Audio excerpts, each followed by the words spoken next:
Hello and welcome to the Grand Prix podcast! Woo, woo, woo, woo, woo. And it's official. We have 2,000 followers on Instagram. It's official. We're big time. Yes. Thank And you. I have to bake a cake now. Yes. Based on a bet that you did with Reem. Yeah. Yes, and I'm waiting. Okay, keep waiting. There'll be no episode this week. Nav needs to bake. Yes. Thank you to every single person that has followed, liked, engaged, whatever. It means a lot to us because we're not like professional podcasters. We're just people. So this is very cool. Professional? Really? Boobies! Yes, my point exactly. Okay, let's get into it. So, in our last episode, we followed Drivers? Bruno Chorizo! Bruno Chorizo, yes. as he climbed the ranks from karting all the way to the pinnacle of motorsport as he managed to secure a seat in F1. That's our boy. That's our boy. And we're still broke. Yes. Yeah. Yeah. Hence why we're still podcasting. We explored how the amount of financial commitment, emotional toll, pressure, and the political manoeuvring are all crucial factors in any driver's F1 journey. Today, we're diving into the cutthroat world of Formula One driver development, a game that's remarkably similar to Snakes and Ladders, where one wrong move can send you tumbling back to square one, while the right political connection can rocket you up the board. So, let's rewind the clocks to Bruno Chorizo's career and get started. Let's imagine that a young Bruno Chorizo has caught the attention of some talent scouts. Bruno is handed a racing suit and told, "You're part of the successful driver academy in F1 now, kiddo." This should be your ladder to the top, right? Well, not necessarily, because in F1, every ladder comes with a snake wrapped around it. Ooh. So let's set the board and look at the modern academy system. We've got big power players. For the 2025 F1 season, we had 6 brand new rookies on the grid. Name them. Ooh, Kimi Antonelli. Yep. Gabriel Bortoletto. Yeah. Yep. Oli Behrman. Yeah. Yep. Liam Lawson. Yeah. Yep. Isaac Hadjar. Yeah. Yep. I'm missing one.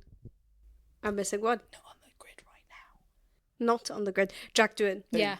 And Franco Colapinto, technically. Yes, correct. Good work. So they all entered the chat, but all of the 2025 season's new drivers have one thing in common. They were all part of an F1 team's driver development program or academy. Let's have a look at how these rookies managed to land themselves a spot on the grid this year. Fun. Starting off with Oli Behrman. Oli Behrman was signed to the Ferrari Driver Academy at the age of 16 in 2021 after claiming titles in both the Italian and German Formula 4. With the passion and backing of Ferrari, Behrman advanced to Formula 3 in 2022, where he managed to win a race on his way to finishing third in the championship. The next year, he raced with Team Prema in F2 and claimed 4 wins on his way to 6th in the championship, while also catching major attention during F1 practice session appearances for Haas in Abu Dhabi and Mexico. Oli then burst onto the radar of Formula One fans in March 2024, where he got the extremely rare opportunity of making his Formula One debut in a front-running car. You get 1,000,000 Grand Prix points if you can tell us what this amazing opportunity he got for his first F1 debut. Was it an Alpine? No. Oh. You get mine. You're now Ferrari. you're now in credit. What? Ferrari? Yes. Why? What Because was the he was opportunity? part of the development program. That's too broad. Give Oh. me more. We want specifics. Was a reserve driver. You're giving me the semantics and I want the situation. I don't know the situation. It's a full cup of tea, sis. It's your man. It's your man's. Oli Behrman's on. Oh, signs. She got statements. Oli Behrman's not my man. He's a Like, child. he's great and all, but it's science for me. Science had some issues. No, you can't just say that. That's just allegation. What issues? He got overstimulated. No, he didn't get overstimulated. Your man is made of stronger stuff. What's wrong with you? I don't know. He had some family emergency. No, he didn't. He had something in his tum tum. He had food poisoning. No. Appendicitis. Yes! What was it actually? We've told you this before! Oh yes, it was in the Drive to Survive episode. Yes! For God's sake. Forgot. Carlos Sainz was unable to race due to having appendicitis in Or Saudi family Arabia. issues we haven't figured it out. Food poisoning. Which meant that Ollie stood in and went racing and became the youngest ever driver to race for Ferrari in F1. Damn. Ollie continued to impress as he stood in for the suspended Haas driver Kevin Magnussen in Azerbaijan and even managed to score 1 World Championship point. If you remember, Max, after Barcelona, was teetering on the edge of also having the same treatment as Kevin Magnussen for getting a race ban from having too many license points. Yeah. Kevin Magnussen actually got a race ban and managed to give Ollie Behrman a great opportunity as a result. I kind of wish Max got one. Would have been entertaining. Not for Max. For us. Don't know, would have given him time to bond with this child, I guess. Next on the list, we have Liam Lawson, who's... Your fave. Yes. Liam... That cutesy little Kiwi. Liam's F1 come-up was different to most of his European competitors, which was largely due to him being from New Zealand. He managed to stand out on the domestic scene, particularly when winning the Toyota Racing Series in 2019, which led him to being signed into the Red Bull Junior program later that year. But being signed to Red Bull doesn't guarantee a seat in F1, don't they all fucking know it? Well, it might get you a seat, but not for long. Yeah. And Liam had to bide his time and spent 2 seasons in F3 and a further 2 campaigns in F2 from 2020 to 2023.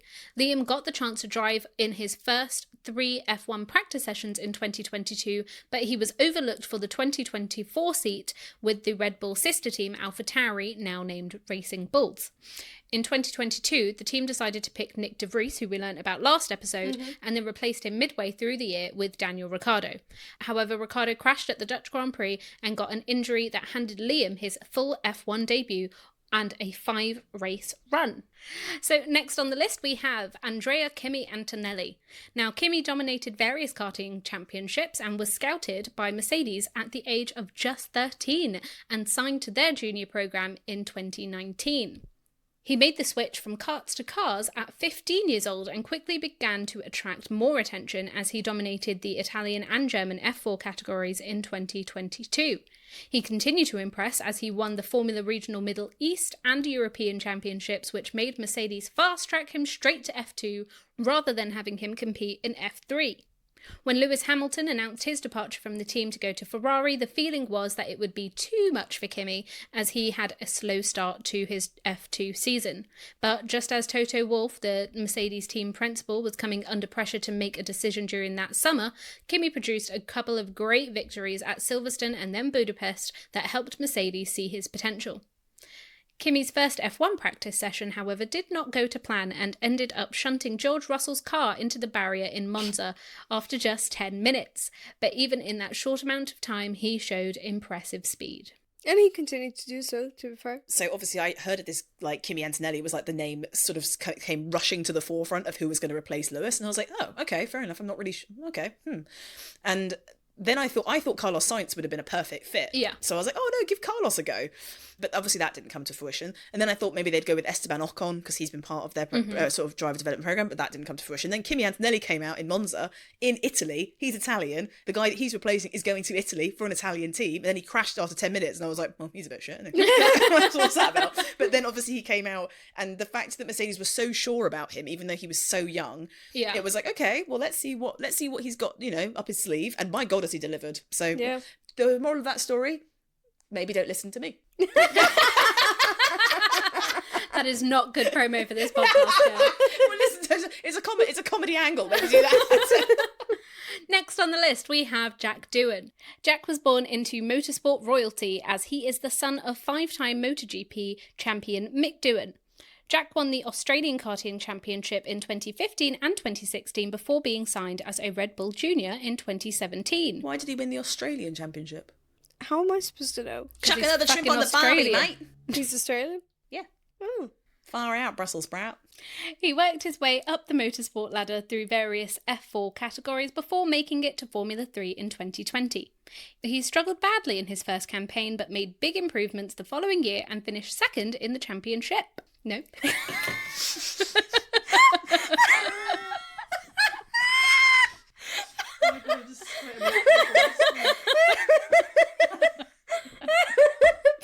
keep that in.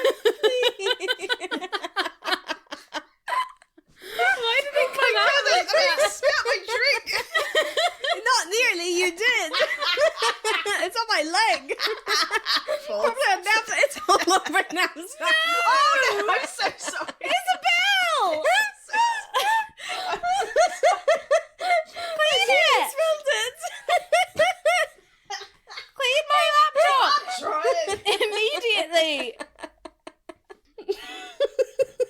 I redo that line? Just leave it. Sorry, the way you said that is going to live in my mind. Championship. Is that like a bull trot? Before stepping up to Formula 2 in 2022, Jack made a surprising decision to leave Red Bull to join the Alpine Academy. And a key motivator for this was the opportunity to feature in F1 practice sessions, which he could do from 2022 to 2024. He had a scrappy start in F2, but demonstrated talent with a brilliant victory in Spa on his way to finishing 6th in the overall standings.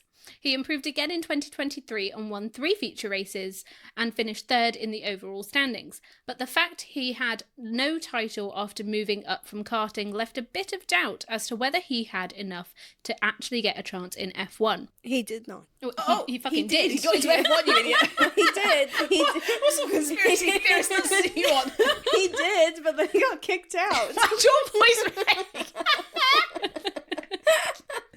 He got his F1 seat confirmed with Alpine. He made his debut at the last race of the F1 season after Alpine chose not to let Esteban Ocon race and gave Jack some experience instead. We can glaze over that, but that was shady the fucking house. Yeah. It was so shady. It was just rude. It was Esteban's last race with the team and you decided to not let him race. Yeah, especially after he'd managed to get a podium as Literally. well. Like, rude. Shady queens. However, the excitement around the big news of Jack having a seat in F1 was slightly dimmed when Alpine had signed Franco Colapinto in January, and many had suspicions that Jack could be at risk of being kicked out of his seat, which obviously came to fruition. Come on. He had nothing to worry about. I didn't know that. Next up, we have Gabriel Bortoleto. Gabby the Great. Gabby the Great. We love him. Yes, we do. And Gabby started karting at just 6 years old and showed so much talent that his family moved to Europe by the time he was 12 to help him pursue his racing dream. If they moved to Europe, where did they live originally? Where is his family and him from? Gabriel Bortoleto, Brazilian. Yes, well done. Yeah. After karting success in 2018 and 2019, he made the jump to racing cars in 2020, where he finished 5th in the Italian F4 and then moved up to Formula Regional, where his performances were solid but not spectacular. In 2023, he made a name for himself by winning the F3 championship in his rookie season. His adaptability across different cars and growing strength in faster machinery caught the attention of McLaren, who signed him to their driver development program.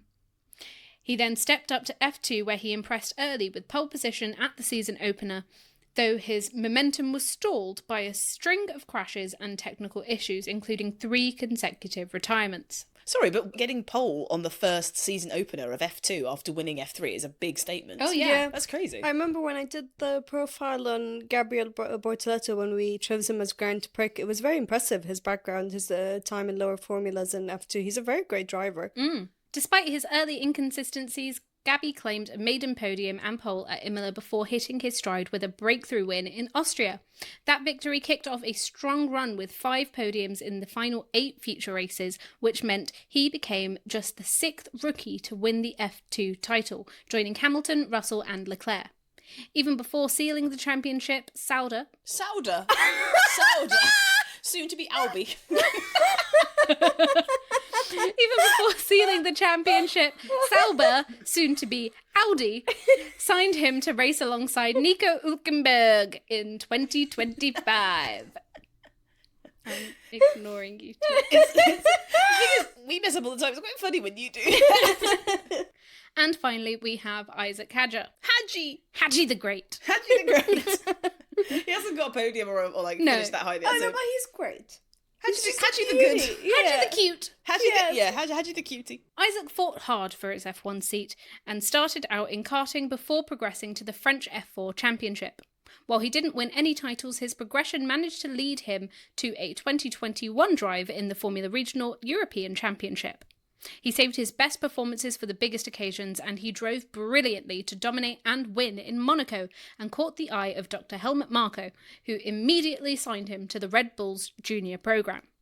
In 2022, Isaac stepped up to F3 and narrowly missed out on the title and finished 4th overall. His move to F2 in 2023 was even more challenging, ending the season in 14th place, but Red Bull continued to back him and gave him 2 F1 practice sessions late in the year.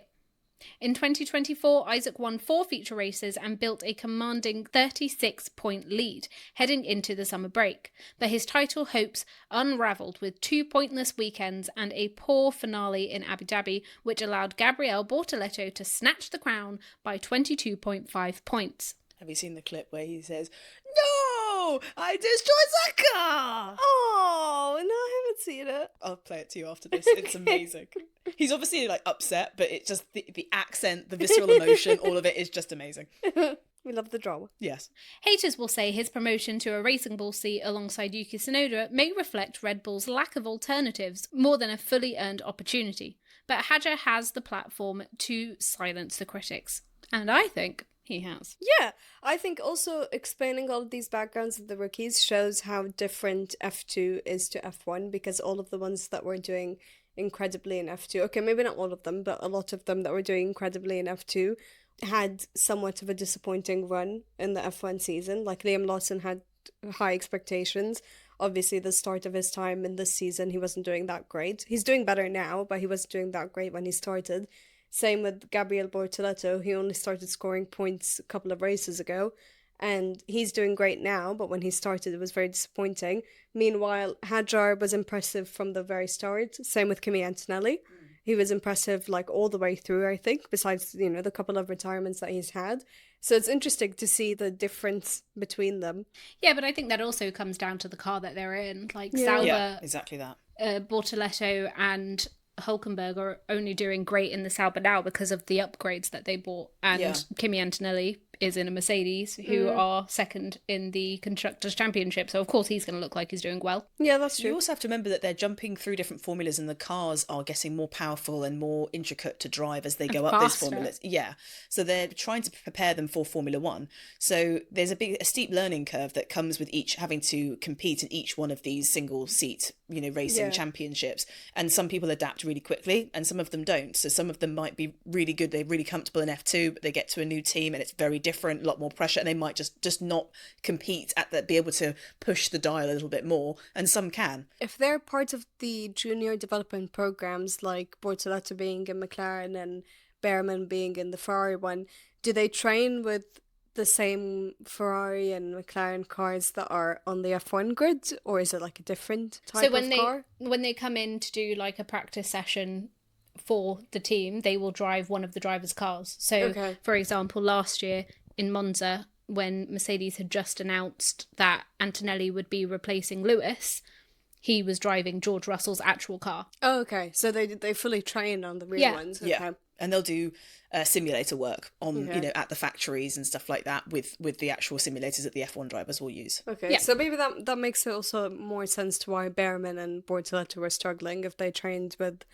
a McLaren and Ferrari car and then moving to a Sauber and Haas. No. Yeah. Well, I don't know if that's fair to say. The principle's still cars. The principle's still the same, but I don't think it's fair to say they're struggling. As Nava said, if you look at Mercedes, they're challenging for third and second in the Constructors' Championships at the minute, whilst Haas and Sauber are further down in that midfield fight, and they're still putting in some really impressive performances. I think we're seeing the positive momentum of having the cost cap, for example, because it's been able to narrow down that field, and all the teams up and down the grid have all scored championship points this year.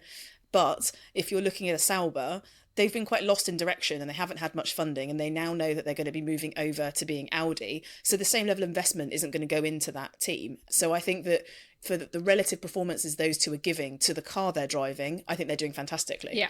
I think if you put them both into more competitive cars like a Mercedes or a McLaren, I think we'll be having a different conversation. Damn. Because Ollie Behrman, when he was in the Ferrari, did really well. That's true. And also, he's been a fantastic qualifier. Yeah. So he's got a lot of speed in there. So, I don't know, watch this space. Because Ollie Behrman will most likely be in line for the next Ferrari seat. Yeah, I mean, I'm already impressed by Behrman. Right. I'm not impressed by him. Right. I think he's done great. We've put him as grand before multiple times. But I'm rebutting to the point that you made, that you said that they... My point is, it would make sense if they're struggling a bit more, because they would have my point is trained they're not in it. struggling. They're striving. But they have. But if you compare them to Antonelli, for example, who trained in a Mercedes car and then... My point is that he has a Mercedes car. I know, but I'm saying, do you not think part of it is that he trained in a car that he's driving now, so he's probably a bit more comfortable? marginally. You might have like a slight. I think advantage. it gives like a 15% advantage. And I think it that's gives a about 1.5% advantage. Oh wow! Don't you come for Behrman and Gabby. I'm not coming for Behrman and Gabby. We'll just let them live. If anything, I'm saying if they're having a harder time, don't say it's because of their driving. It could just be because they trained on a different car. Yeah, And but I'm not attacking them. at this point, we're halfway through the season. They'll be used to their car that they're in, so that's not really a valid excuse. Maybe the first 2 races. Ollie Behrman's not going to be like, so sorry, I'm so used to driving a Rari, I can't fucking drive this shit. Like, he's fucking working hard. But my point was then Bortolotto started scoring points now. Because they got an upgrade to their car. Oh yeah, fair enough. Not because he was like, okay, finally, I've got that McLaren stuff out of my head. I finally can drive this. That's not how it works. But I bet you're wondering, the fuck is an F1 junior program? And The what is fuck? it?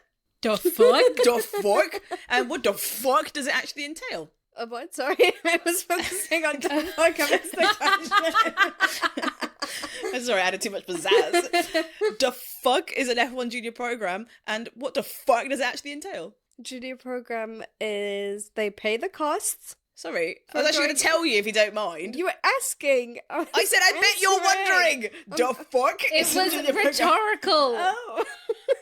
I'll let you live, okay. Please. Program versus academy, the key difference. Okay, there's actually a subtle but important distinction here. Academies traditionally focus on junior drivers in F2 and F3, while driver development programs, like McLaren's for example, cast a wider net and encompass both junior drivers and established drivers in other series like IndyCar, for example. What's IndyCar? It's a different series of motorsport. Oh, okay. So different F1. Yeah. Yes, obviously. So not When part. did I ever mention the word No, as in IndyCar? like it's not like one that leads to F1. It's just completely separate. Completely Yeah. separate. Oh, okay. It's the same as like NASCAR is like another series of motorsport because the FIA look after multiple series of motorsport. It's not just Formula One. I didn't know that. Yeah. I thought it was just They Formula also do One. like motorbike ones as Yeah, well. MotoGP. There's Okay. loads of other different series that come under the FIA's jurisdiction, and it's So- all covered under motorsport. So this is maybe a bit irrelevant, but when we were watching the F1 movie, and he was like At the start. the start Yeah. was that part of them? It's like a version of motorsport, but that's kind of like the sort of cars that they'd be. Those are like rally Oh. cars. Okay, that's new information to me. Okay, To be fair, it's because we're only teaching you about Formula One. Yeah. that's fair. That makes sense. You know, imagine the fucking overload of information if we went down NASCAR, IndyCar, Daytona, Rally, and all of that. Okay, so next up is the talent hunt, but where do they look? Where do they look? Thank you. Teams monitor karting around age 13 because it's traditionally the final year before drivers jump to single-seaters. But here's the catch. Karting success doesn't automatically translate to cars. The physical demands are completely different. Teams don't just look for championship winners because financial barriers and opportunity gaps mean that talented drivers might not have the best equipment or teams. What they're really looking for is proven talent on track, but not necessarily championships, ability to listen and learn, a strong work ethic, technical understanding, and a team player mentality. And on top of that, the karting world is incredibly complex with national and international championships and varying levels. The FIA actually launched an international karting ranking in 2023 to help, but it's widely known that the first time you can properly see how good a driver is probably during F4 testing. What do the programs actually provide? So, the core components are physical training, so they have tailored fitness programs, nutrition guidance, training camps, mental preparation, which includes biofeedback and neurofeedback training. I thought you meant like therapy. Like That would be part of it, though. Oh, okay, Like sports psychology. okay, fair enough. Yuki Tsunoda, I think, has been given a sports psychologist. And Lando Norris. Yeah. Makes To sense. help with like the mental blocks around why they're not able to find performance in the car and stuff. That's pretty good. Cognitive training, mental coaching, multi-dimensional assessments, and then there's technical development, which is simulator time, which is learning an F1 car behaviour whilst helping the team get feedback to be able to improve car performance. Engineering meeting access, all of the engineers on that team that are working trackside with each F1 team will go and sit in a little briefing room and they'll go through the telemetry, the data, talk about the results and be able to find ways that they can improve the car and performance for next time. So those young drivers will go and sit in on those. data analysis training, and learning F1 terminologies and processes. And then they'll be given real-world experience, like testing previous cars in different programs set around that, access to different F1 team departments, media training, and professional development coaching. So the support structure, team building. As drivers progress, their support network grows exponentially. Kimi Antonelli, for example, went from having just his parents in karting to having 20 plus support staff in F2, including driver coaching, psychologists, nutritionists, physical trainers, and eventually even marketing support. Family integration. Teams often require families to relocate to Europe for proper development, especially for non-European racers from places like the US or Australia. That is a big undertaking. It's a huge undertaking. This is what I'm saying. Like, imagine for Gabby and his family having to move from Brazil all the way over to Europe. It's like a huge commitment that you're doing. What a culture shock as well. Yeah, exactly. Yeah. But you're saying goodbye to family, friends, the whole life you've had, and you're putting it all on this child. It's not an adult. Do you know what I mean? Like, when you hear like families that are moving for like, you know, the father or the mother have decided that they're going to move for a job, it's quite a big thing, and they have to think about the kids and schooling and stuff like that. But doing it for the kids' dreams to hope that might pay off is even bigger. But also, like, bigger. A lot of them are still teenagers. Like, for the most part, they're teenagers. So they then have to move to like a completely different like education system as well, because they have to stay in school. Yeah, it's true. It's quite a lot. It's a lot of pressure too, because then if it ends up not working out for them, it's not just them that's affected, it's also their parents, their siblings. And like moving house is considered like one of the most stressful life events that a person can go through. Like, imagine moving continent. That's what I'm saying. But also imagine if you were the child and you put everything into it and you wanted to progress. But imagine if your performance just kind of caps. Yeah. And it's like, oh, and then you have that guilt of like, I'm so sorry that I've made us move here, but I can't get a seat. Yeah, they're like £10 million down and move to another country. I mean, you know, their future is a bit fucked. Yeah. Like, imagine Liam Lawson moving from like nice, warm New Zealand and coming to rainy London. Yeah. You'd be fuming. Legit. He still has the surfer look, even though he's not there anymore.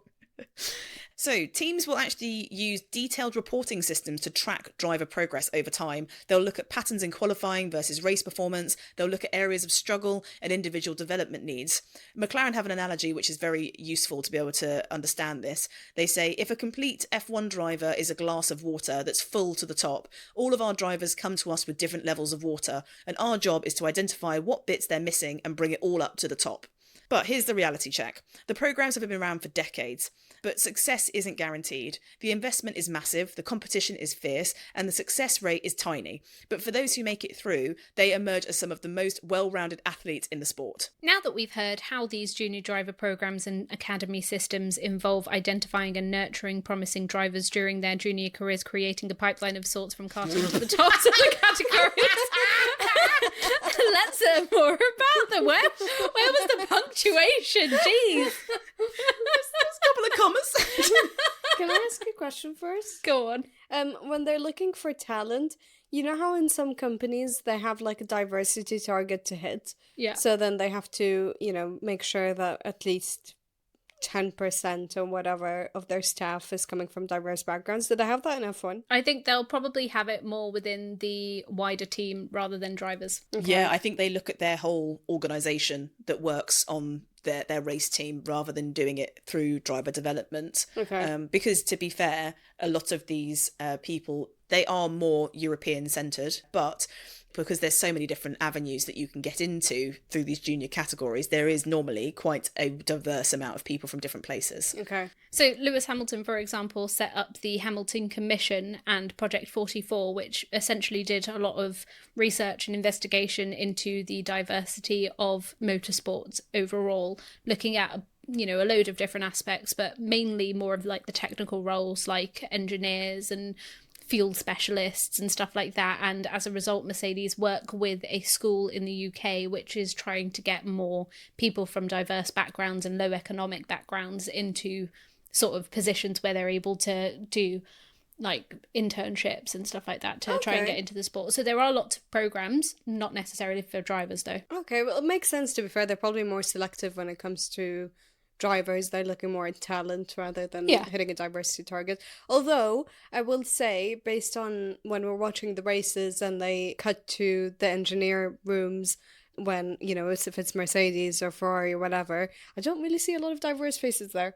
So Yeah, I mean, don't know how much these programs are working. Well, they're starting. Well, it's they're working with students, Okay. so you gotta give them some time to get into the workforce. I think so. The Hamilton Commission was basically a report that was done, which was, Lewis had set up and then hired lots of really talented, brilliant people that went off. And the point that they had was that they knew there was a lack of diversity, but they needed to understand the base numbers of where we were currently in the sport so that they could then map out what things that they could change and what could be the positive solutions. So it was kind of setting out the benchmark. This is where we are. And if we want to have more diversity and more of a slice of life within the sport, then this is what we need to do. So they brought that, and the FIA, it was, people saw it, all of the team saw it. And from there, that's where these initiatives are being pushed forward. And you are seeing that happen, with the F1 Academy, for example, is a great example of that. So I get what you mean. There isn't much diversity in the pit crews and the engineering teams. I get that. But as Nav said, it's something that is going to be, hopefully, it doesn't want to just be like a moment, like, oh, let's hire more diverse people. They want it to be a whole movement, and that changes the sport over time, and it gets more and more diverse as they carry on. There are lots of diverse people that do work in motorsport right now. It's not fair to say that, everyone that works there is just a white man. Like, yes, the team principals and stuff, there isn't much diversity, but like McLaren's racing director, for example, his name is Randeep Singh. It's an Indian man. So, there are people who are in senior positions in the team who are from diverse backgrounds. You just don't necessarily always see them, but they are there. The Haas team principal as well, right? He's Asian, isn't he? Ayakamatsu. Yeah. Okay, let's talk about it. So, the Red Bull Junior team. They are the undisputed champions of this academy system within Formula One. They've produced F1 stars like 4-time world champion Sebastian Vettel, 4-time world champion Max Verstappen, Daniel Ricciardo and Carlos Sainz, your mans. On top of that, Jack Doohan, Pierre Gasly, Alex Albon, Isaac Hadjar, Yuki Tsunoda, Liam Lawson. Apparently my mans. Claim it! It's cuffing season. He literally has a girlfriend.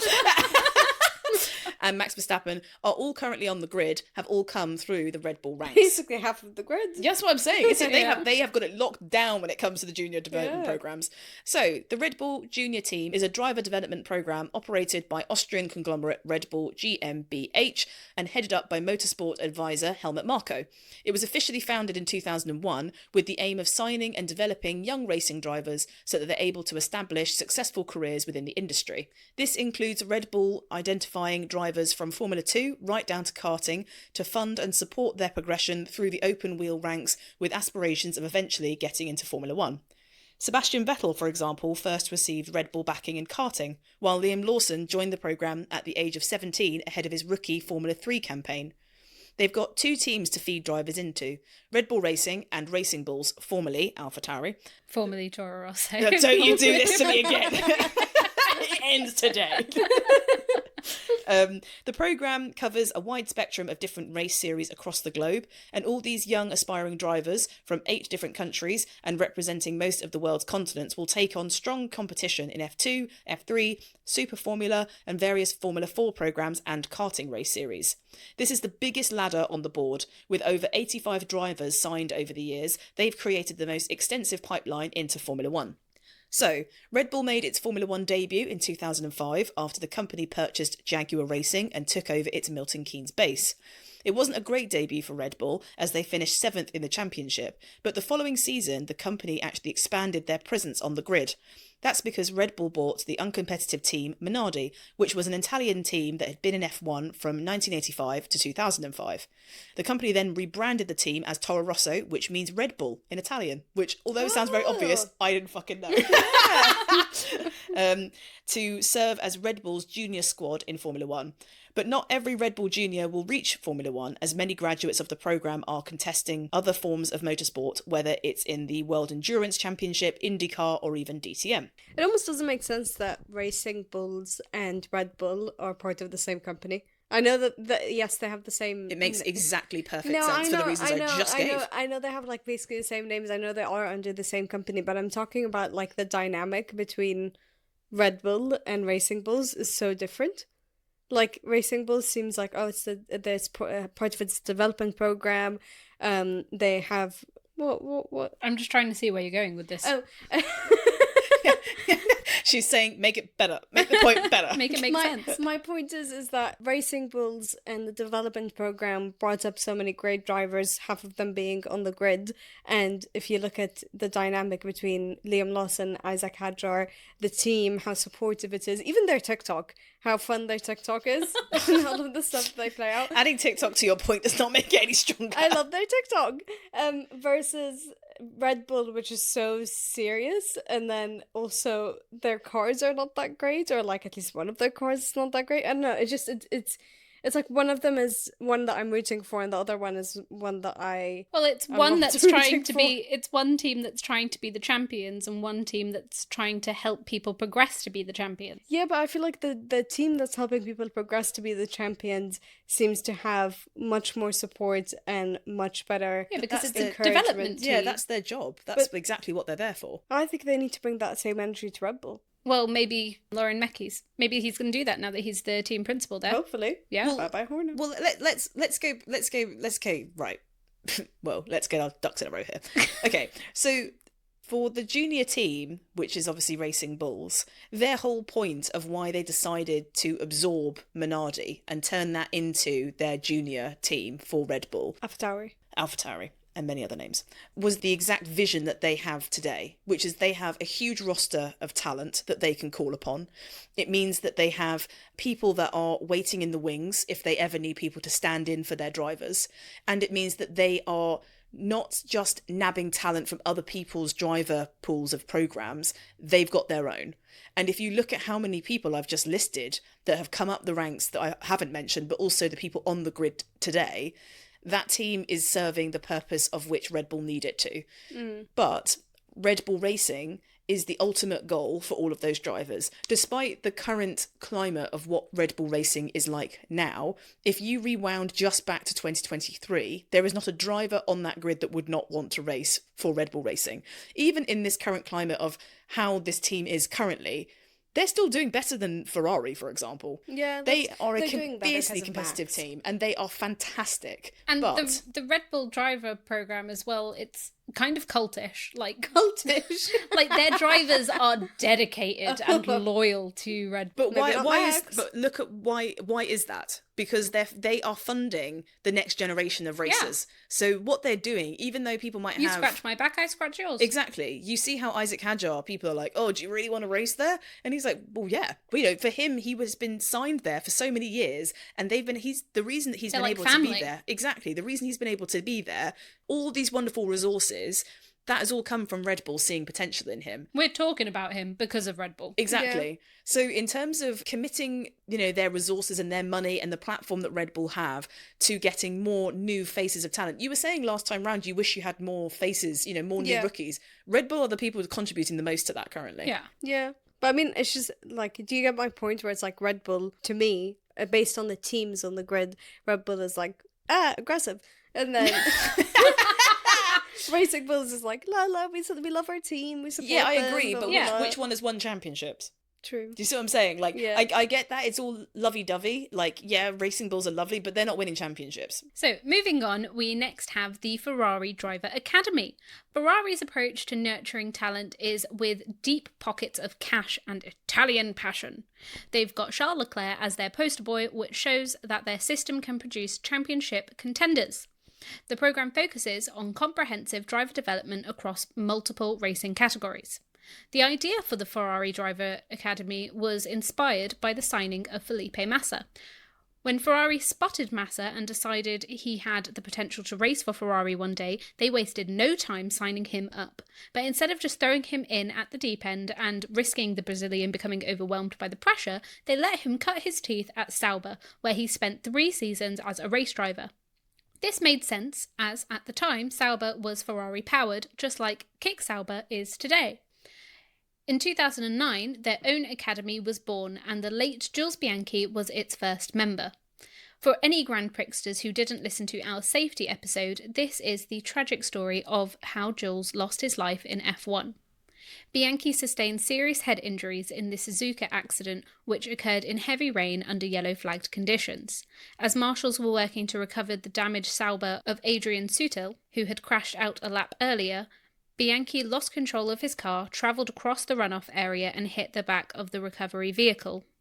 Having sustained serious head and spinal injuries, Jules died 9 months after the collision in a hospital in Nice, France. Since then, 5 drivers have made it to F1 through the Ferrari Development Academy. Jules Bianchi, Sergio Perez, Lance Stroll, Charles Leclerc and Antonio Giovinazzi.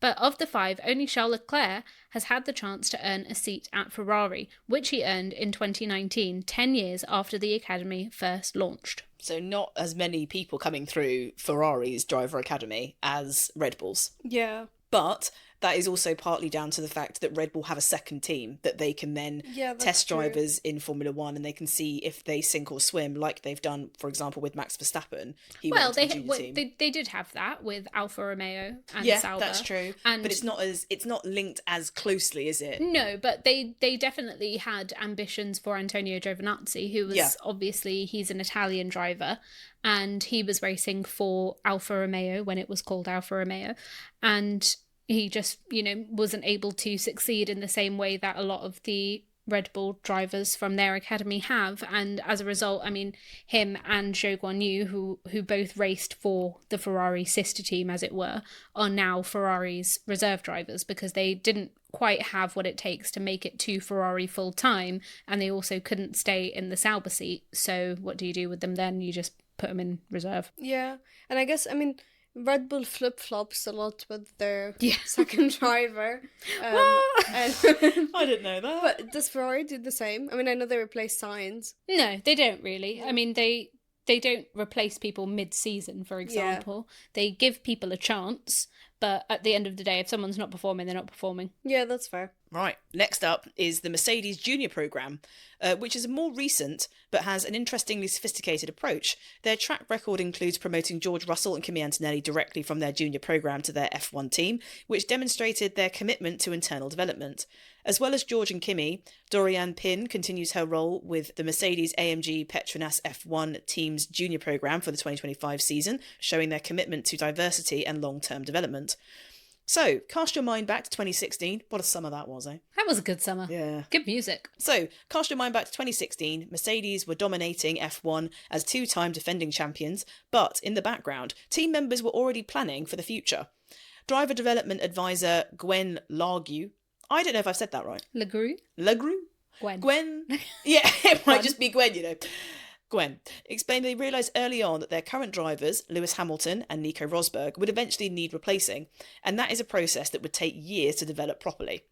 So let's rewind for a second. Mercedes had previous success with junior development in the early 1990s, helping F3 drivers Karl Wendlinger, Michael Schumacher and Heinz-Harald Frentzen reach F1. All 3 made it to the top tier between 1991 and 1994. Unlike results-focused programmes, Mercedes seemed to take a more holistic development approach. They don't drop drivers for bad races or seasons. Instead, they choose to provide comprehensive support, including driving coaches, psychologists, nutritionists, physical trainers, mental coaching, and eventually even marketing support. As drivers progress from karting to single-seaters, their support team grows dramatically. In 2016, Mercedes had the modern programme launch 2 drivers. Pascal Wehrlein, the 2015 DTM champion, and Esteban Ocon, reigning GP3 champion. Ocon became the first programme graduate to win an F1 race, 2021 Hungary Grand Prix. George Russell also identified as a target in 2016 is what I was about to say, in 2016. 2025 marks the first time 2 Mercedes Academy graduates. Yes, queen! Yes, queen! Hunty, slay, queen! Downforce the house. Sorry, okay. Get those wheels turned. Skirt! Drabble trap! Okay, well, we got too fucked up there. 2025 marks the first time 2 Mercedes Academy graduates, Russell and Antonelli, will race simultaneously for the main Mercedes F1 team. The programme represents a long-term investment strategy focused on comprehensive driver development rather than quick results. But there are more than just these 3. There is also the Williams Driver Academy, Aston Martin Racing Driver Academy, Alpine Academy. However, Haas has no official young driver programme, although it has looked after youngsters such as Pietro Fittipaldi, Louis Delatraz and Santino Ferrucci in the past. So those programs, they're not paying for them, right? Yeah, the drivers? Yeah. Oh, the drivers pay for them. No. The No. teams pay for the drivers. Okay. They give them. They give What a them. shit deal. Yeah, legit. No, they don't cover everything. There will still be things that the drivers themselves will have to still cover. Yeah, so like they'll the have moving. the moving, yes. But outside of that, there will still be things that that they will need to pay for. So, for example, they will all pay for their entry into seasons of different categories, and their race suits and all this other stuff. But there might be additional costs that they need to cover. It's like a scholarship. Yeah, pretty much.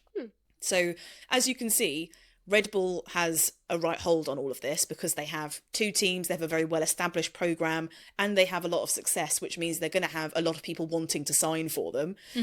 Whereas Ferrari's driver academy seems to be that they haven't had any championship winners that have come up their driver academy. And with Mercedes, they go for a very holistic, I'd say more wholesome approach, but it hasn't seemed to have had the same level of success. They seem to go on to a couple of people, they work with them and coach them, but it's also not as long-standing as Red Bull is. But my God, have they got all their eggs in Kimi Antonelli's basket? My God, yeah. It's going straight in my basket. Sorry. Let's move on. The sponsor dollar snake. Remember when this was about snakes and ladders? Oh, yeah. Good times. Here's where our snakes and ladders analogy really comes to life. You might be the fastest driver on the grid, but if you can't bring the right sponsorship package, you're sliding down the snake. That sounds like a bit of a euphemism. It does a little bit. It's giving Lil Nas X. Yeah. I slid down the snake last night. Ew. No, I didn't. I watched a Bollywood film. It was very entertaining. It was.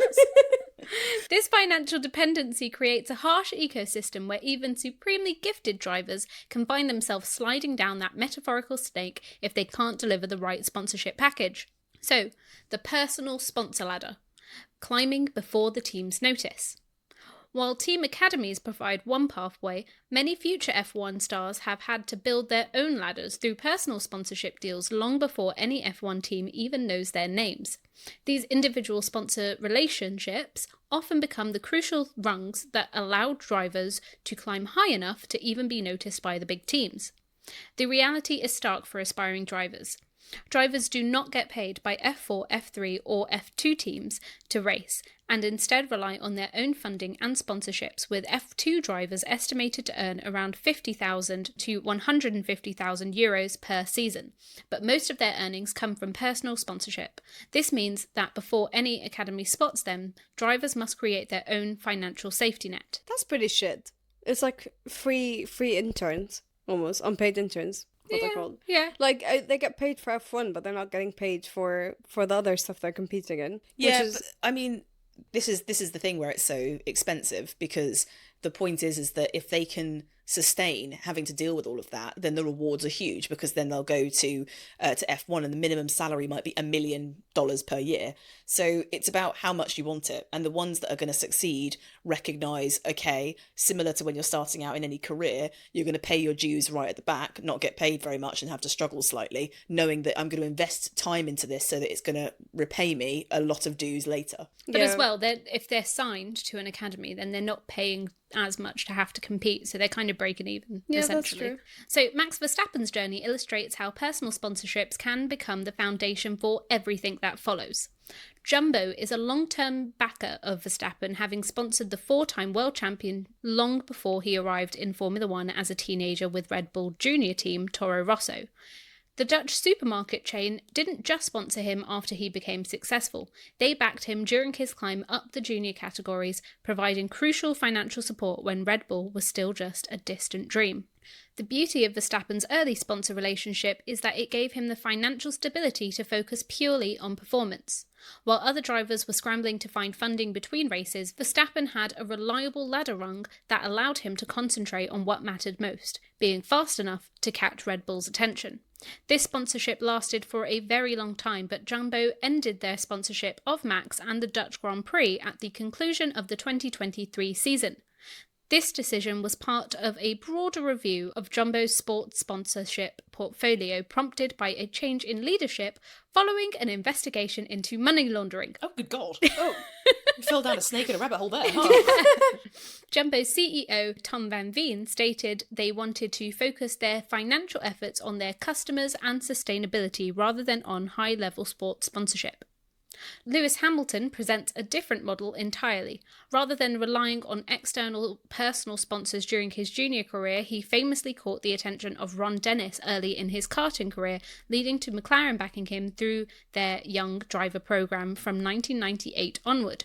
However, it's worth noting that before the modern era of extensive team academies, Hamilton essentially became McLaren's personal sponsorship project from a very young age. Damn. His current personal sponsors, like Lululemon, Bose, Puma, IWC and Dior, represent the rewards of reaching the top of the ladder, but his path there was funded differently than most modern drivers experience. What's fascinating about the current landscape is how drivers must essentially become their own marketing machines. Lando Norris generated 32.4 million interactions with sponsored content, Leclerc 29.2 million and Oscar Piastri 18.4 million. While these are current F1 drivers, this social media prowess often starts much earlier in their career as they seek to attract personal sponsors. The smartest drivers create what we might call a double ladder approach, securing personal sponsorship deals that fund their junior category campaigns while simultaneously working to catch the attention of team academies. This creates multiple pathways up the board and insurance against any single route closing off. For instance, a driver might secure backing from a local business consortium to fund their F3 campaign. While that is being funded, showcase their talent to Red Bull, Ferrari or Mercedes Academy Scouts. The personal sponsors get them to the starting line and the team academies potentially provide an elevator to F1. However, personal sponsorship ladders come with their own snakes. Unlike Team Academy funding, which typically has multi-year commitments, personal sponsors can disappear overnight if a business faces financial difficulties or simply loses interest. A driver might climb from karting to F3 on the back of a family business sponsorship deal, only to find that that sponsor can't afford to fund an F2 campaign that costs several times more. The key difference is that personal sponsors during the junior years aren't just funding a driver, they're making a bet that that driver will eventually reach a level where their sponsorship becomes valuable marketing. Team academies, by contrast, are making strategic investments into the future talent of their own F1 programs. This creates the interesting dynamic where early personal sponsors are essentially venture capitalists in human form, taking early stage risks on drivers who might never make it, while hoping to ride the ladder all the way up to the F1 level marketing exposure if their bets pay off. Do you think, like the F1 Academy driver, Bianca Bustamante, who had to focus on her influencing career as much as her driving career, that F1 will enter into this era where, as much as they're focusing on the F1 drivers that are bringing in sponsorships, they start bringing in F1 drivers that are also influencers? Like big influencers? I hate to be that person, but I mean, an influencer sounds like she does a couple of get-readies with me. She was on the cover of Vogue in the Philippines. Yeah. Oh, damn. Yeah. Okay, like, wow. we're saying influencer, but the bitch was influencing.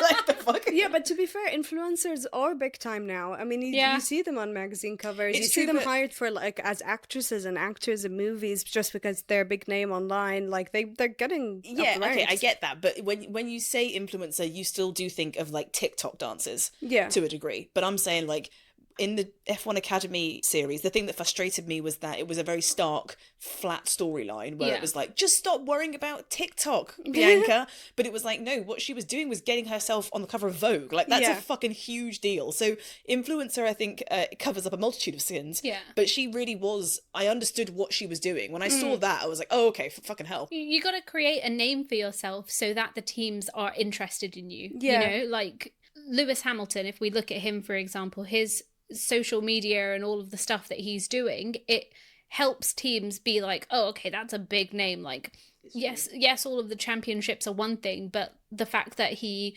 goes to the Met Gala, the fact that he was a producer in a movie, the fact that he has all of these other things that come with it, it then means that when he goes to somewhere like Ferrari, suddenly you've got other companies that are now looking at Ferrari like, oh, we want to sponsor you because we want to be associated with that person. So it's not just how good you are as a driver, it's about how marketable you are and how much brands want to associate with you. Got to raise your own stock. Yeah. I actually saw a couple of articles recently with the headlines, I'm sort of paraphrasing, but the headlines were basically, has Ferrari given themselves a headache because they finally got a driver that might be bigger than the brand of Ferrari? But it was really interesting because Ferrari has got this really big legacy and this huge brand. But as you've said, Lewis, throughout the years, he's found his way of recharging is to go off and do other things like fashion shows and do collaborations with designers. And Yeah, he's got like a Dior capsule at the moment. Like Yes. that is Kardashian level shit. yeah, and love that. he's got those bags, the silver bags. I wanted to get one for luggage, but they're very expensive.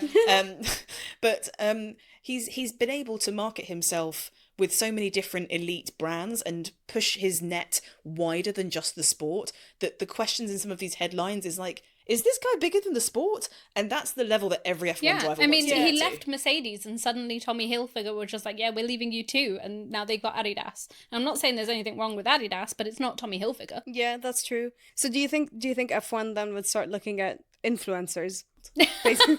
My question was, is it going to enter an era of like not just looking at who's bringing in sponsorship, but actually looking at, say, F2 drivers that also have a big following online that are proper influencers? Yeah, but our point is that whilst you have to have sponsorship, being able to raise your stock in any way and doing the same sort of strategy that Bianca Bustamante was doing when we followed that series on F1 Academy was that she was making sure that her name was known outside of the sport she was also trying to succeed in.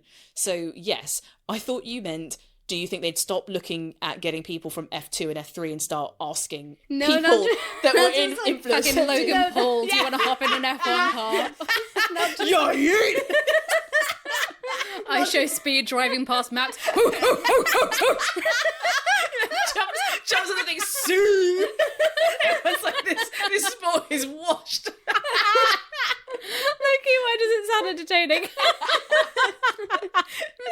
You got Kai Cenat, like 24 hours streaming, leaking everything that's happening in the Ferrari character. What are you doing? Sorry. So I got excited there. Okay, let's move on. Hey, Reem. Hello. Do you want to learn about the political manoeuvring snake? Yes. Let's examine some examples where F1 politics completely derailed and transformed drivers' careers, showing just how treacherous these ladders can be when political forces are at play. Perhaps the most dramatic recent example of F1 politics affecting an up-and-coming driver is the Oscar Piastri contract battle between Alpine and McLaren.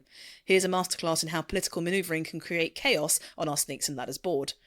Piastri may have had to wait until 2025 to drive for Alpine. That proved unacceptable for Piastri, prompting the Australian to sign a deal with McLaren on the 4th of July 2022. Freedom, baby! Best decision he's ever made. Yeah, legit. Could you imagine? He gets to Alpine and then Flavio Briatore is like, I own you. Yeah. You're out. He's like, gulp. Alpine had invested heavily in Piastri throughout their academy, expecting political loyalty in return. When that loyalty evaporated, it created a legal and political nightmare. The Piastri situation revealed a fundamental political problem with academy systems. Teams invest millions in developing drivers through their academies, expecting not just performance, but political loyalty.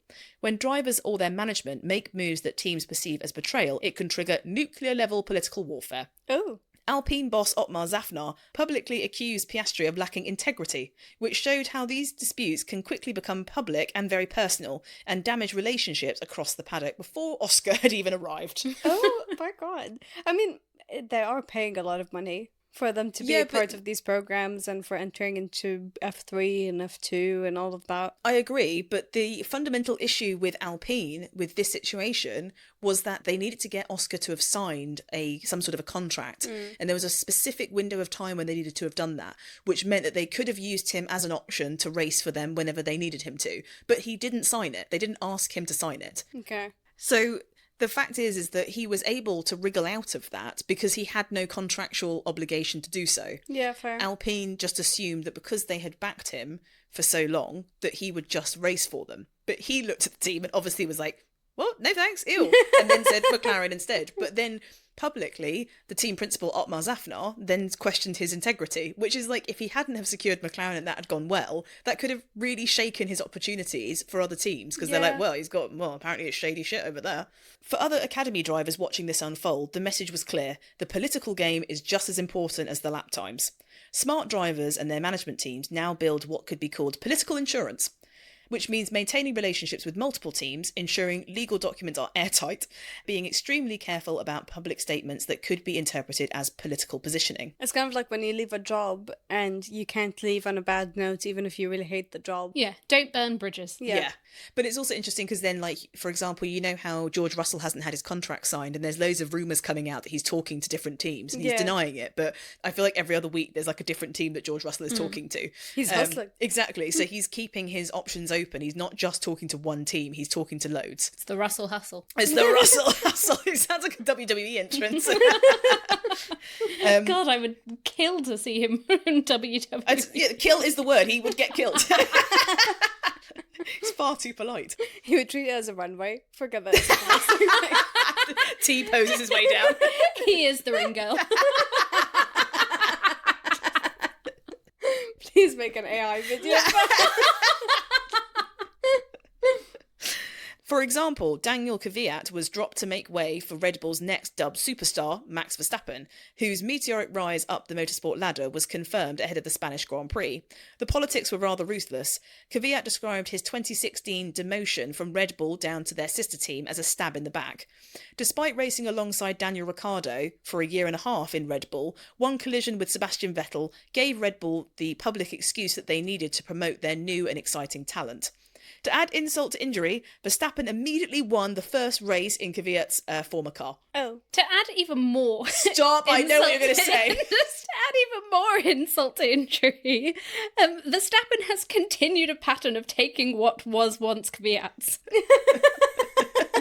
Because he is now in a relationship with Kelly Piquet, who is Daniel Kvyat's ex and who is the mother of Daniel Kvyat's child. Oh my god. So first he took his seat, then he took his woman and his baby mama. Reportedly, he also just squats in his house as well. That's not true. That's not true. Allegations! I'm joking. I made that up. I was just doing it. I'm just showing off. Huh? Clear it with Helen. See, new listeners will have no fucking clue what you're about. They're like, there's a fourth one? Listen to the first episode. No, Helen is our imaginary HR lady. She doesn't have much vocal input, but...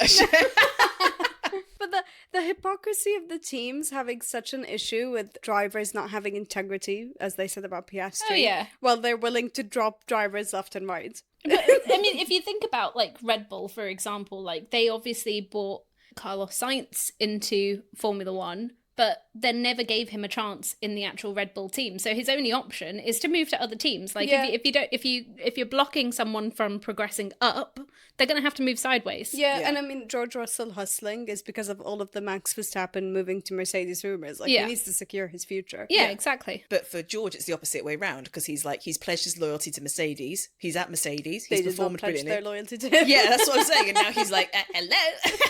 You're performing so well this year. Bye bye. Yeah.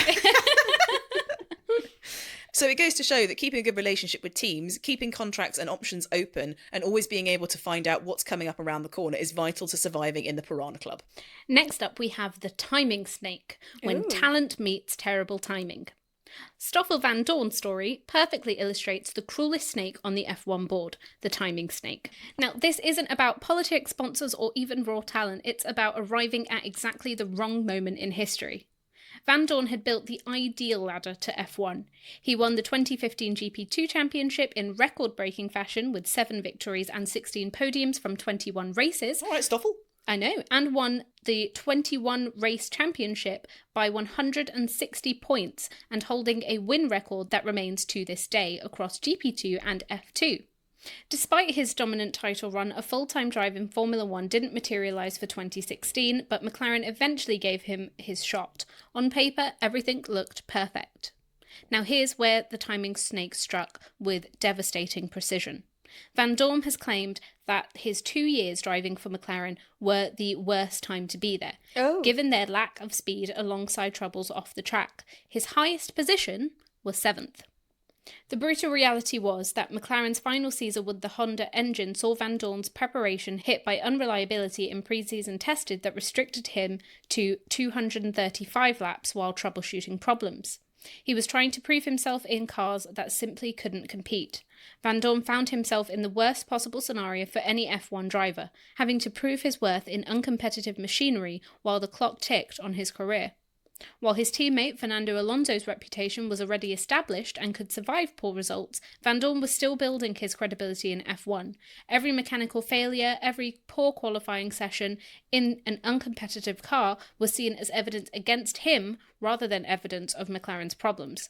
Now, the timing snake's cruelest aspect is how it creates a permanent narrative. Van Dorn went from a GP2 record holder to an F1 footnote not because he lost his talent overnight, but because his F1 opportunity coincided perfectly with McLaren's darkest period. That is shitty. Yeah. You can't do anything with that. Do you know what I'm saying? Like, if you've And got... it could happen to anyone. Exactly. I mean, it's happening to Tsunoda currently. Come on. Not that.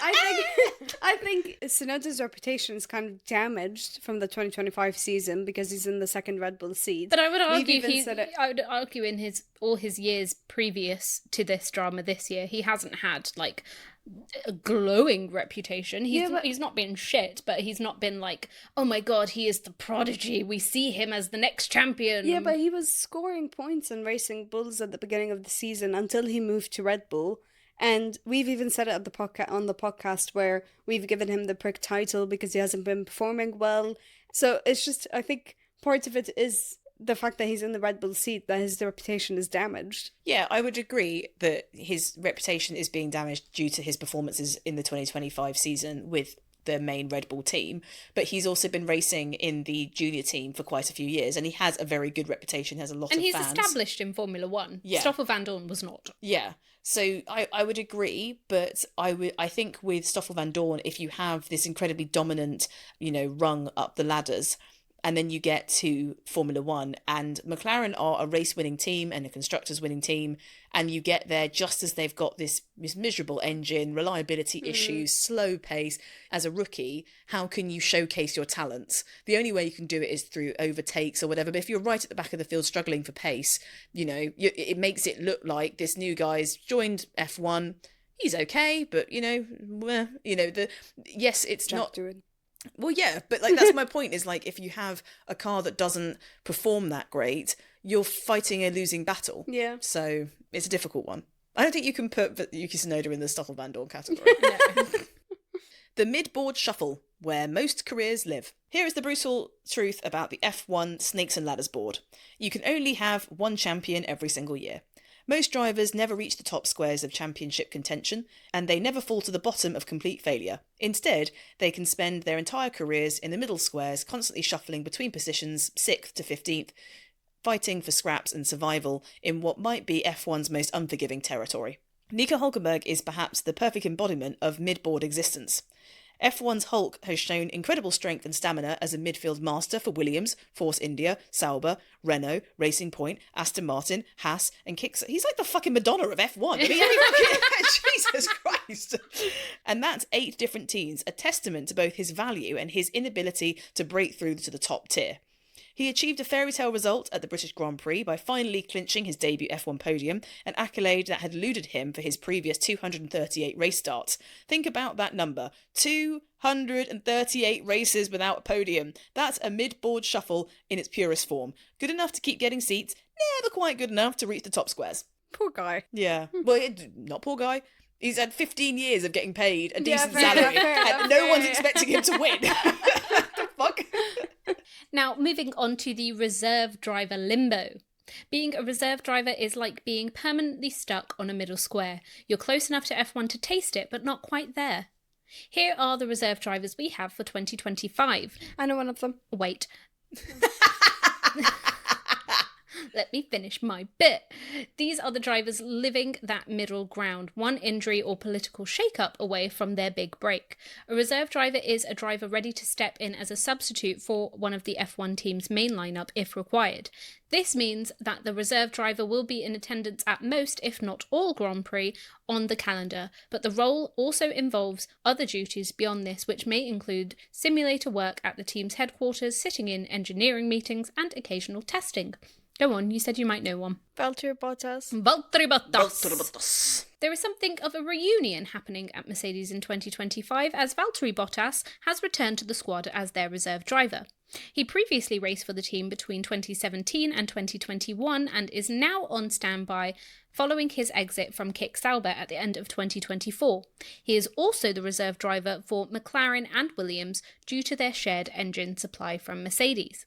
Now, Bottas serves as the perfect example of how being a reserve driver can help you move into a permanent seat, as he is currently one of the main contenders for the Cadillac team's 2026 lineup. Do you know any other reserve drivers? Do you know who Ferrari's one is, for example? I do not. I've said it in this episode. Oh. He had a rather dramatic crash in the 2022 British Grand Prix, which saw his car hurtling and getting stuck between the fencing and the tyre barrier. Which was on one of the tier lists that we post on Instagram. It was also covered in our safety episode. If you don't know it, why are you here? That would be my question. I don't remember the name. Zhou Guanyu.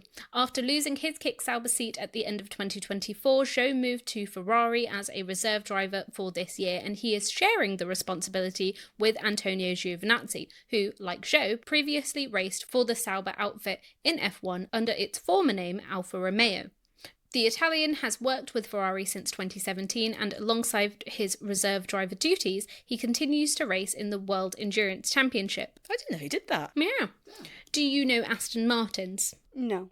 For Aston Martin, we have Felipe Drugovich, who remains as one of their test and reserve drivers this year. The Brazilian joined the squad's driver development program back in 2022, the year in which he won the Formula 2 championship, and since then has participated in several FP1 sessions as well as undertaking testing duties. I feel sorry for him because he's won in F2 and then there's just been no chance where people have given him a go to actually get into a seat. It's because Nepo Baby's taken it. Yeah. And then also sharing duties with him, we have Stoffel van Dorn, who we have obviously already spoken about. Can you name me all of Alpine's? Oh, good All dog. of them. Franco Colapinto. Yes, after catching the eye of the paddock during his 9-race stint with Williams in 2024, Colapinto joined Alpine as one of their reserve drivers this year.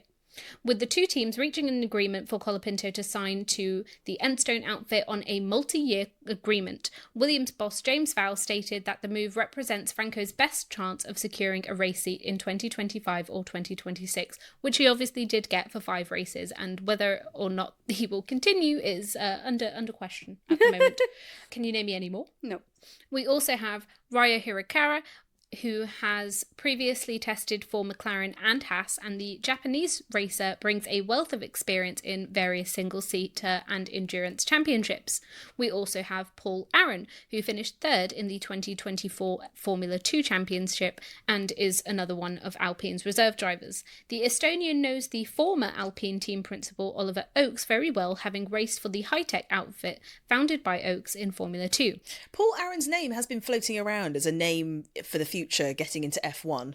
I've forgotten in which context, but I recognise Paul Aron as a name. Maybe they're going to give Jack Doohan 1 race to see if he's able to get That any may be what it points. is. And That then may be put exactly what it Paul fucking Aron in.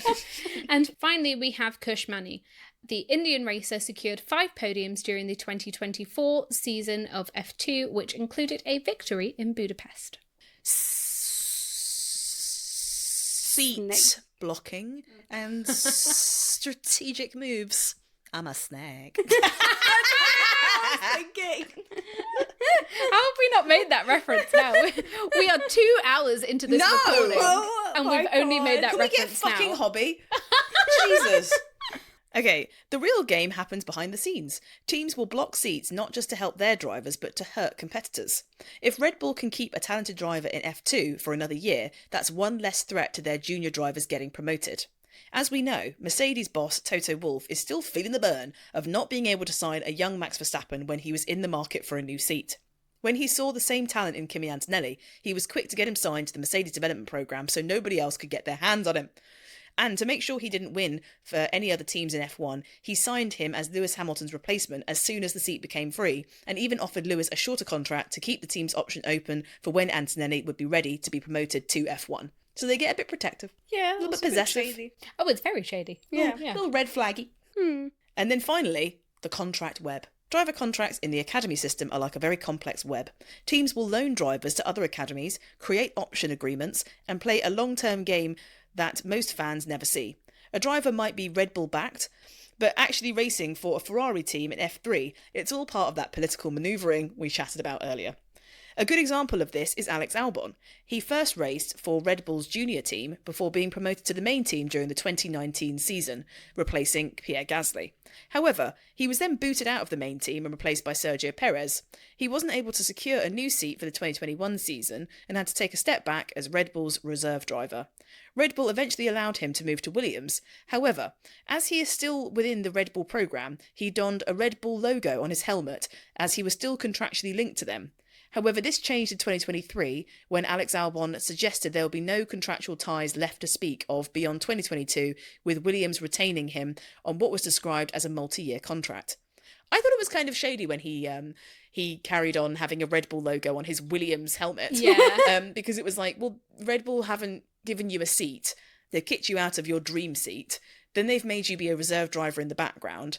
And then Williams have said, well, we'd like to have you. And actually, so he did that. And then he sported a Red Bull logo. And I was like, what are you doing, Alex? Well, he was contractually obligated Yeah, to. I didn't realise that it was contractually obligated. Because at the time I was like, that's a bit shady. What are you doing? Yeah. But I didn't realise that was the case. Oh, fair enough. But you see, I didn't notice the political manoeuvring.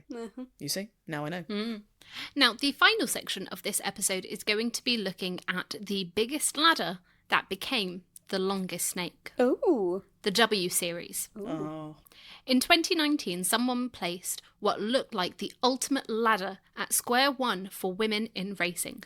The W Series, brainchild of CEO Catherine Bond-Moore, was designed as an artificial device whose formation was required in order to reverse the downward trend of female participation in motorsport.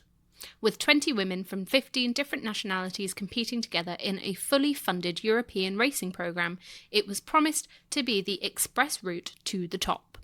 Now the vision, a golden ladder. The concept was brilliant in its simplicity. No women had competed in F1 since 1976, and traditional pathways weren't working. Bond-Moore recognised that there were just too few women competing in single-seater series at the moment, and created what appeared to be the perfect solution. A fully funded championship that would give female drivers the track, time, visibility and competitive experience that they desperately needed. Say it again for the people at the back. Okay, a fully funded championship that would give female drivers... Don't make me sound lame! Don't do that! The series secured impressive backing with major players NBC and Channel 4 to broadcast the inaugural championship in the United States and the UK respectively. For 3 years, it looked like the ladder was working exactly as intended, with British driver Jamie Chadwick dominating all 3 seasons and becoming the poster child for what the series could achieve. But then, the snake revealed itself.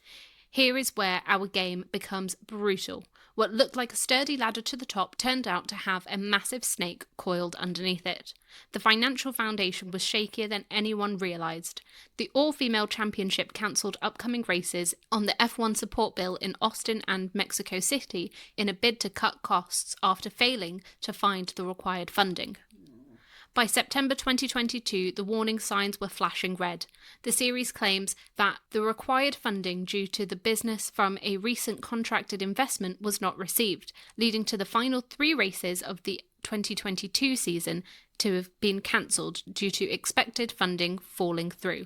That's so shit. Yeah. That's actually so shit. The snake struck with brutal efficiency. W Series was officially entered into administration 9 months after the series hit the financial problems, which saw the final 3 races of 2022 cancelled.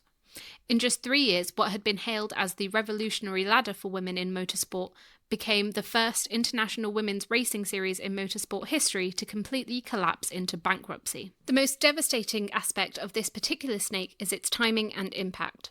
Just as Jamie Chadwick were gaining momentum and international recognition, the entire platform disappeared from beneath them. Years of investment, both financial and emotional, from drivers, teams and supporters vanished overnight. The very artificial device that was meant to solve women's lack of opportunities in motorsport became another barrier, leaving talented drivers stranded mid-climb. The W Series snake didn't just send individual drivers back to square one, it sent the entire cause of women's progression in single-seater racing tumbling backwards, leaving many to wonder if such ambitious ladders are sustainable in motorsport's unforgiving financial ecosystem. That's awful. Yeah. So now, obviously, we have the F1 Academy, which learnt from the W Series snake. After witnessing the collapse of the W Series snake, you might think that motorsport would be wary of placing another ladder specifically for women on the board. But here's where the game board gets interesting. Instead of avoiding the square entirely, F1 decided to build a completely different type of ladder, one that learned from every rung that had previously collapsed.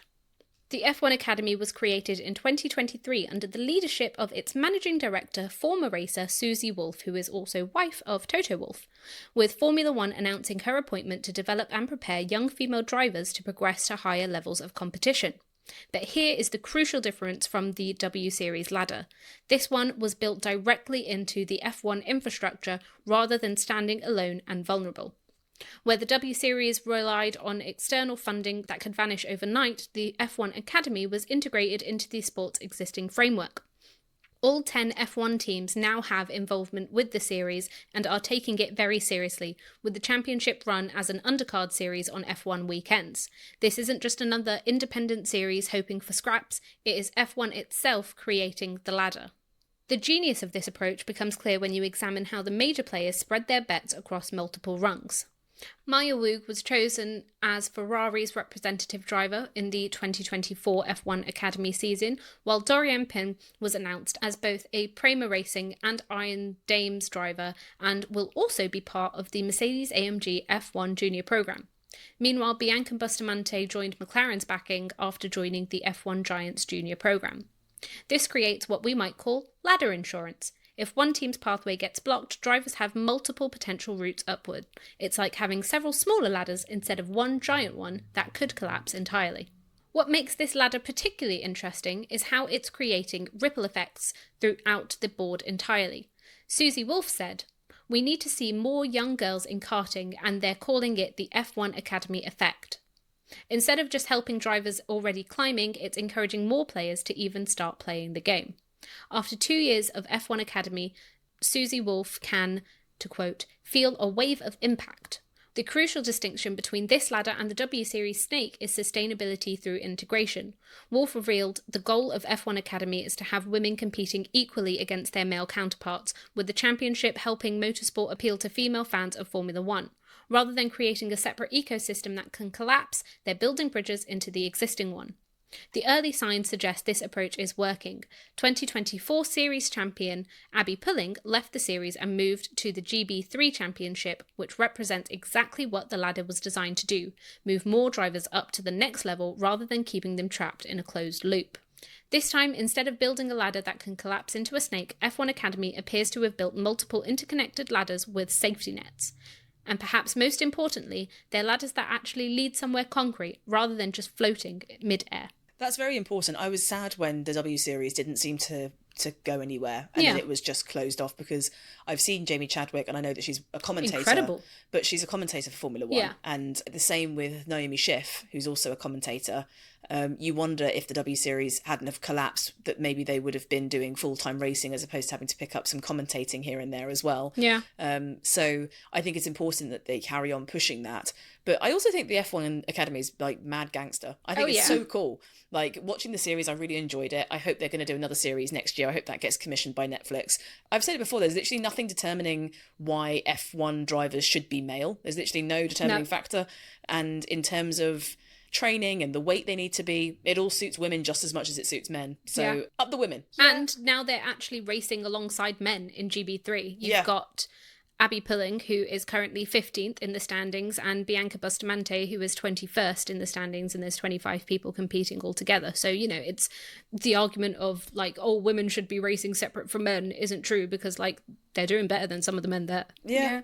I don't think any of these programs are ever going to be sustainable if they don't have the support of men in the sport, which is unfortunate that it would have to be that way, because it shouldn't be like, oh, you'll only believe in it if one of the men in the sports, like one of the team principals, is actively supporting it. But I think if it comes down to money and bringing in sponsorships, there's a lot of risk with getting women to come into the sport if there hasn't been any women since the 1970s. So they need to have, I think probably the next step for them would be to have more team principals that are in F1 currently, or engineers actively supporting and backing up F1 Academy and the women drivers and giving them opportunities, because when the sponsors see that they believe in them, they'll start investing then. Yeah, it's the same with any sort of feminism. You know, feminism isn't just a women's problem, it's an everyone problem. Yeah. But they are doing that, though. All of the F1 teams are all backing F1 Academy drivers. So there's a McLaren team in F1 Academy, there's a Mercedes team in F1 Academy, there's an Alpine team in F1 Academy. The F1 Academy drivers aren't able to race and do free practice sessions, for example, because they haven't got enough points in their super license to be able to allow them to go into F1 currently. But I get your point, is that they're essentially racing at like F4 level, right? Yeah, that's what the level is equivalent to. Okay. So they have the backing of being able to say that they raced for McLaren, Ferrari, Mercedes, whatever. But I guess what you're saying is that you want to make sure that as they move up the ladder, they continue to have that backing. Yeah, Right, like okay, yeah. actively have it. Yeah. So, to recap, what have we learned today? It's not just about speed. The biggest lesson from the F1 Snakes and Ladders is that raw speed just isn't enough. Political acumen, timing, sponsorship and adaptability are all equally important, and the drivers who succeed are those that can navigate both the track and the politics. It's all about the long game. Success in F1 driver development is about having the ability to play the long game. Every decision, every relationship, every performance simply matters. One bad weekend can send you down a snake, but one brilliant drive can put you on the ladder to the top. And what is the conclusion? It's the never-ending game. The world of F1 driver academies is the ultimate high-stakes game of snakes and ladders. It's a system that can elevate a teenager to global stardom or crush the dreams of an incredibly talented driver. The ladders are steep and the snakes are venomous, but those who reach the top, the reward is the chance to compete at the highest level of motorsport. And as we've seen, it's not just about being fast, it's about being fast at the right time, with the right backing, with the right political moves, and avoiding the countless snakes that can end a career in an instant. The game never really ends. F1 drivers are constantly playing it, trying to climb the ladder to better teams while avoiding the snakes that could send them back to the feeder series. Until then, remember, in F1, everybody's playing snakes and ladders, whether they know it or they don't. Very nice. Thank you so much. I don't think I'll ever afford being able to get any of my children into F1 You have children? when I have children. Exclusive! Reem's a mother of 5! When I have children in the future, hopefully. I don't think I'll ever afford to get them into F1. I don't feel like Not that was with a that newsflash. No, that's because this podcast is going to put any money that it does make towards my children. Who Oh. realistically have the best chances of success. Why the hell is... Hey, Well, also wait, so big what? egos. You have no children to be able to... Wait, exclusive. Nav is a mother of 5! She's building a team. All right. Well, a football team. I'm not building a family, I'm building a team. Well, thank you very much for listening to this episode and making it all the way to the end. Make sure you follow us on our socials. You can find us on Instagram, where we have 2,000 followers. Woo! Come on. TikTok, where we have fewer. X, where we have barely any. And YouTube, where we have some subscribers. Yeah. Yeah. And you can also make sure that you add to that number and give us a follow and engage with us, because we love to see it and we love to reply and we love to get to know you like you get to know us through this podcast. Not in a creepy way. Don't get weirded out. Yeah, We're just... don't. Yeah. We're nice, really. I'm going to end that part. Yeah. Share us with your friends and your families and your loved ones and your dogs and your cats. We'll take any downloads that we can get, even if they're not human. Literally. And yeah, we'll see you next week for the Belgian Grand Prix. It's Spa! It's Spa! Oh, I'd love a trip to a spa. That's not what this is going to be. It's going to be a high-octane, thrilling race, not a fucking trip to a jacuzzi, thank you.